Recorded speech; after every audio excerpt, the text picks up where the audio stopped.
about the video at hand. So it's going to be a joint episode between my two tuna recipes, one for savory tuna and the other for sweet tuna. Enjoy the video.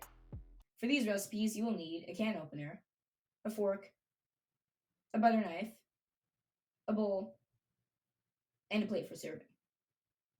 Right, and for the savory tuna, you will need a can of tuna, obviously, 1 to 2 spoonfuls of mayo, a small squeeze of mustard, a pinch of salt, and a twist of freshly ground pepper.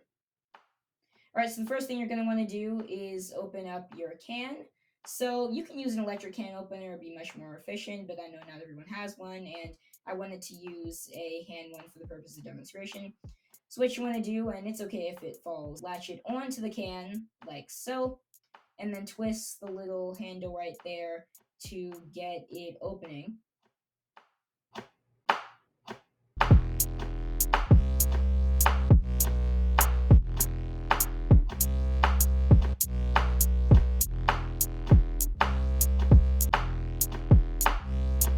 And once you've opened your lovely can, go ahead and wipe off the counter if you spilled anything.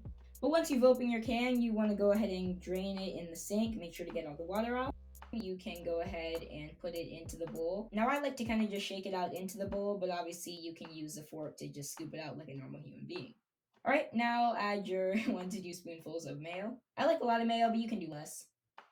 Alright, now next you add your squeeze of mustard, and you can do a little more mustard, but I like a lot of mayo and a little bit of mustard. Alright, now your salt. Now tuna is already a little salty, so go light. And then your pepper.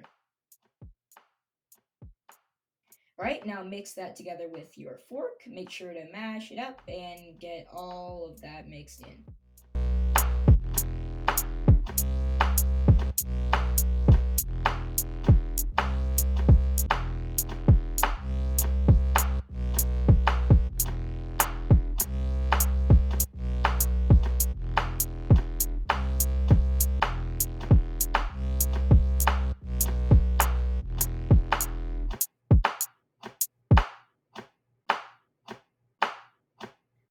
Alright, now that's looking good. Let's give it a taste.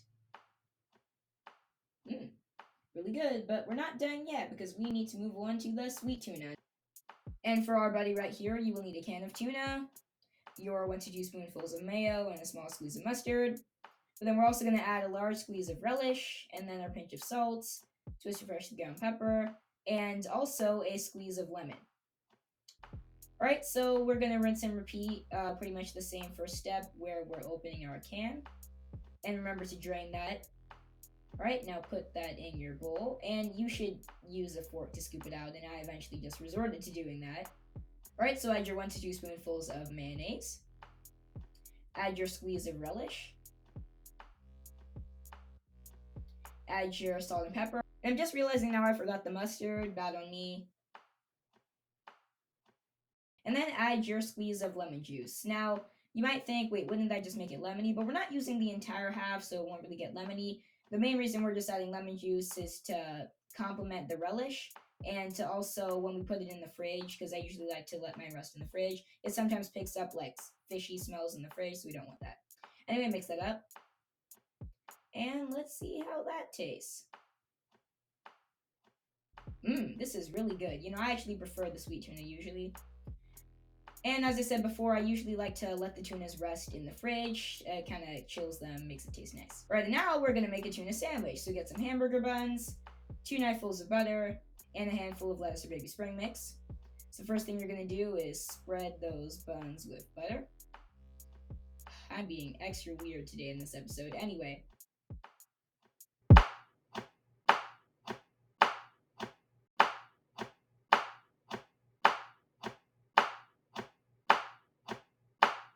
Alright, once you've done that, we're going to go over to the stove. And remember to be careful with the stove always, but put in your buttered buns.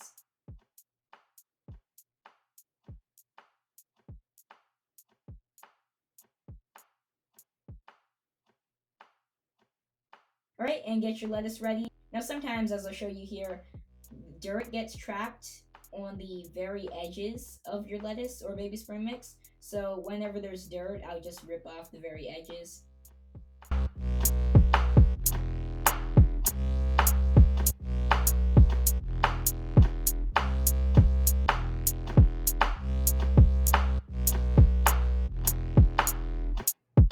as you can see, I tore off the edges of our baby spring mix. All right, now let's check on our buns. And again, I just guess I don't want to waste a dish here. But do not use your hands for this because it is pretty dangerous. Yeah, flip it with a spatula or the fork from earlier. All right, looks like those are done. And this is optional, but what I usually like to do is to put my baby spring mix or lettuce in the pan for a little bit to kind of let it wilt down a little bit. And that way you can use like a lot of lettuce and it'll be compact and it'll fit nicely on the sandwich. Also, I really like the flavor you get. Some people don't really like the wilted spinach flavor. I do. All right, now once that is looking wilted, we will take that off. All right, now I'm doing a sweet tuna sandwich because again, I usually prefer sweet tuna, but both of them are good, and I just ended up eating both for lunch and dinner. Anyway, finish putting your tuna on your sandwich. Now top your sandwich, and there you go. All right, doesn't that look good? But let's see how it tastes.